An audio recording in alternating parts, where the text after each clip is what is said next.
So, research demonstrates that experiencing trauma is linked with anxiety and depression. 60% of adults report experiencing abuse or other difficult family circumstances during childhood. And 26% of children in the United States will witness or experience a traumatic event before they turn 4. So, what are the signs and symptoms of trauma? What is trauma? So, what actually constitutes trauma? And is high functioning anxiety linked to trauma? And if so, what can you do about it? That is what I'll be discussing in today's episode.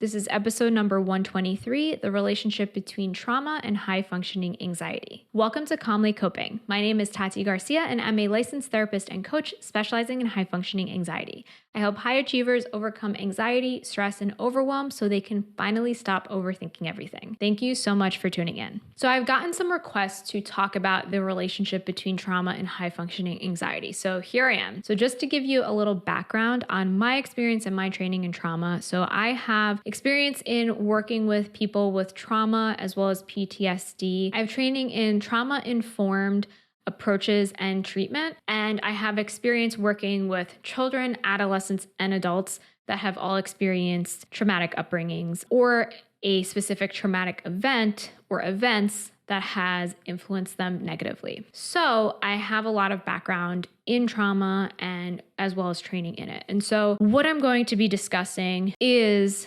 more about first, just what constitutes trauma. And when we're looking at a trauma-informed approach, a lot of the time people are going to ask the question, what's wrong with you? Like if you're experiencing PTSD symptoms or anxiety symptoms or struggling in some way because of something that happened in your past, then there can be that lens of like, there's something wrong with you. And when we're looking at a trauma-informed approach, it's rather than asking what's wrong with you, it's looking at what happened to you. So what happened to you that then influenced you, that it has impacted you in this way. So that's an important distinction to look at. It's not your fault that you're feeling this way if you've experienced something traumatic or struggled with traumatic past experiences.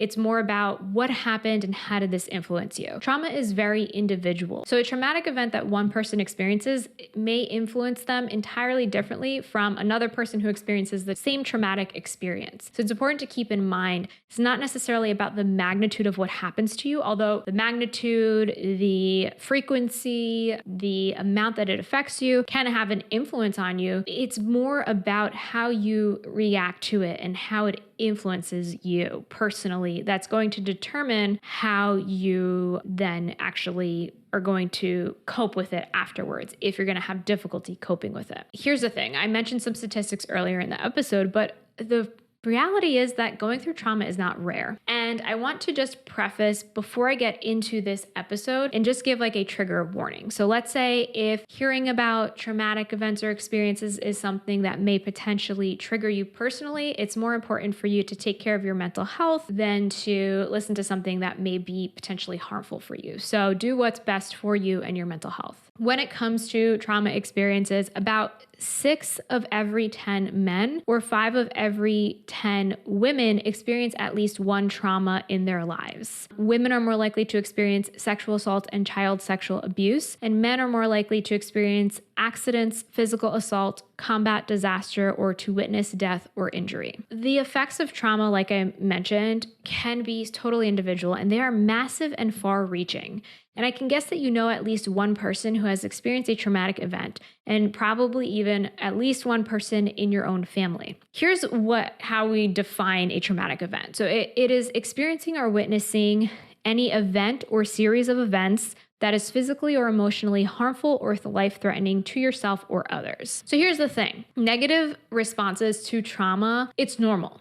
And, especially in the months following an event. For example, we just went through a worldwide trauma of the pandemic. And so that's why have been people with so many mental health struggles, because it can be normal to have certain responses to trauma. However, when these responses persist, that's when it can be helpful to look into seeking the help of a mental health professional and somebody who specializes in trauma, and or doing things to help support yourself through the process and educate yourself on what you might be going through. So here are some examples of what might constitute trauma. So it could be a singular event. So something that happens one time, like a car accident, the death of a loved one, a natural disaster, being a victim of crime, witnessing a crime, anything like that. There's so many more examples, but that's just a few. Or it could be chronic trauma. So this is something, let's say, if you frequently experienced any sort of trauma. So oftentimes this is childhood trauma. So this could be being abused by a parent or caregiver, neglect. It could be domestic violence or being a witness to domestic violence, bullying, growing up in foster care, or anything that you experienced over a long amount of time or just more than once. So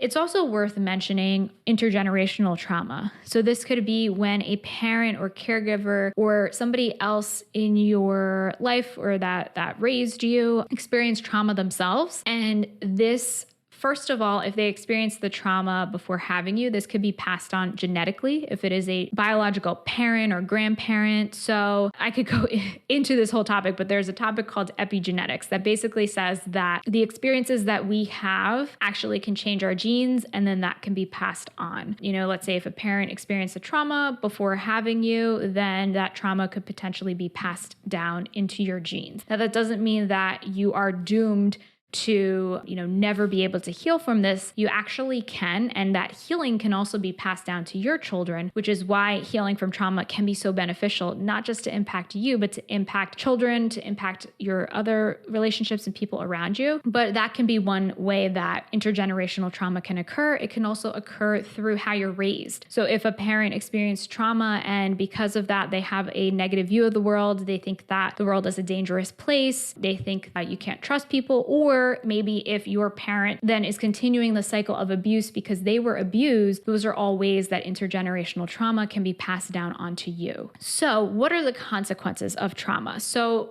there are short-term consequences that are the normal responses immediately following trauma. So some common responses are shock, numbness, and denial. You might find it difficult to process or understand what has occurred. I can personally relate to this, let's say, when hearing about the death of a family member that's unexpected. It can be hard to process or recognize it. And so maybe if you've experienced something traumatic, maybe you've had this experience yourself. And eventually those feelings are going to be replaced with any other emotions, thoughts, or behaviors, including difficulty focusing, difficulty sleeping or nightmares, maybe changes in your appetite or sex drive, physical pains or headaches, panic attacks, feeling frightened that the thing will happen to you again, feeling helpless. So there are so many consequences that it can occur as a result of trauma. So some other short-term effects can be feeling angry about what happened, feeling guilty that maybe you survived when others didn't, or that you could have done something to prevent the bad thing from happening, feeling sad, particularly if other people were harmed or killed or something else bad happened, feeling ashamed or embarrassed about the strong feelings or the reactions that you're having to what happened, maybe feeling relieved that the danger is over and that the danger is gone, and maybe feeling hopeful that your life will return to normal. So there are long-term effects of trauma as well, and these can include changes to your perception, to your mood. It could be anxiety, depression, nightmares, or other symptoms that can occur long after you've experienced a trauma. That's when, experiencing this traumatic event can then turn into PTSD, post-traumatic stress disorder, or other mental health struggles. And so that's why it's important to recognize for yourself, what have you noticed as a result of trauma? And if it's something that you experienced long ago in childhood or adolescence or something that was years ago, is it possible that this still may be influencing you today? So now let's talk about what the relationship is between trauma and high-functioning anxiety. So there's a lack of research overall on high-functioning anxiety. So I'm going to be speaking to my professional experience working with clients and students who have high-functioning anxiety. If you're not familiar, what is high-functioning anxiety? So it is when you are high-achieving, ambitious, and successful on the outside, along with being loyal, detail-oriented, and responsible. However, on the inside, you're struggling with anxiety, overthinking, putting tons of pressure on yourself, people-pleasing, difficulty setting boundaries, and insecurity, and those things are negatively impacting you. Here are some examples that I've noticed in my clients and students that might show up as high-functioning anxiety and be a result of past trauma. Now, of course, we can't say, with certainty A causes B, or this trauma absolutely causes this, because each and every person is unique and different. And so it's more about finding what your individual triggers are, your individual process and your individual past experience, and how that has affected you. I've taken kind of bits and pieces and generalized here in things that you might be able to identify with. So the first example is neglectful parenting. So let's say if you had an upbringing where you were parentified. So what does this term mean if you've never heard it before? Essentially, it's when a child is put in the role of being a parent. So they're parentified into being a caregiver or having a lot of responsibility at home, maybe cooking the meals and doing the shopping or whatever other responsibilities there may have been. So this can occur if a parent has to work a lot, and so maybe it's not intentional neglect, and or if a parent is just neglectful and not present and not able to or not interested in caring for the child. As a result of this, if you had this past experience or this past trauma, it could result in then this urge to feel as though you need to always be busy and you're the responsible one and all of the weight is on your shoulders, and fearing that if you stop, then things are going to fall apart and things like that. And that really plays into high functioning anxiety, where there is this desire to always be busy and doing more and this fear of failure. And so that may be one example of how a traumatic upbringing can then result in high functioning anxiety. Another is, let's say if you had the opposite. So you had strict and abusive parenting. And so maybe your parents had very high expectations, or they were physically and or emotionally abusive towards you when you did not meet the expectations that you had. And maybe they were always focusing on the negative, or it was never good enough for them, or you could have been doing more. So this is kind of the perfect storm to then result in you being potentially, and obviously it's going to be different for everybody, but being very high achieving and potentially internalizing this abuse that you experienced from a parent or caregiver onto yourself, and then being hard on yourself, and then that cycle of feeling like it's never good enough, you always need to be achieving more and doing more. So this could be another example where trauma can result in high functioning anxiety. And another example could be in people pleasing. Fear of speaking up for yourself can be a consequence of trauma if you felt like you couldn't speak up for yourself because it wasn't safe when you were growing up. So maybe you feared abuse, maybe you feared something bad happening. This can be a situation where then you avoid speaking up for yourself because you learned that to do so would result in you getting yelled at or hit or something bad happening. So then that can result in that people-pleasing behavior of just going along with things as a result. Now, I could share so many examples, unfortunately, of how trauma can influence high-functioning anxiety, but these are just some examples of how childhood trauma or past relationship trauma can influence you. However, when it comes to trauma, it's really important to get the help of a mental health professional if that is available to you. And so that can look like reaching out to a therapist in your area, going through your insurance company and seeing what providers are available to you, going to a local community mental health agency and seeing what kind of resources they have, kind of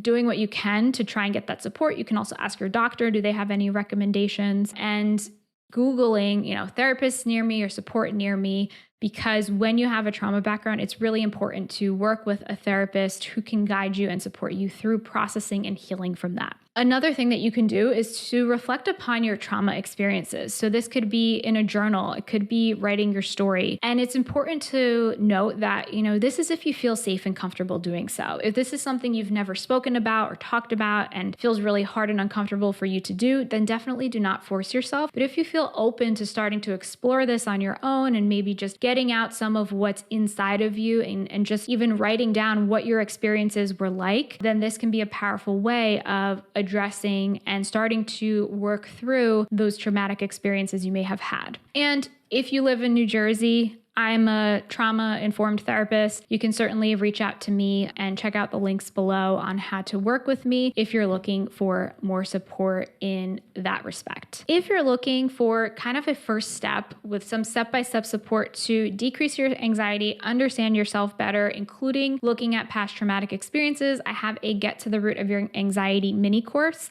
I'm going to leave a link for that below as well. You can get that by going to calmlycoping.com/root. So let's continue the conversation about this episode. Head over to my free Facebook community, calmlycoping.com/group. and share your thoughts about what you found helpful and informative about this episode. And while you wait for next week's episode, I have other episodes about decreasing anxiety, adopting a healthy mindset, and managing your time and energy. So be sure to check out these episodes here.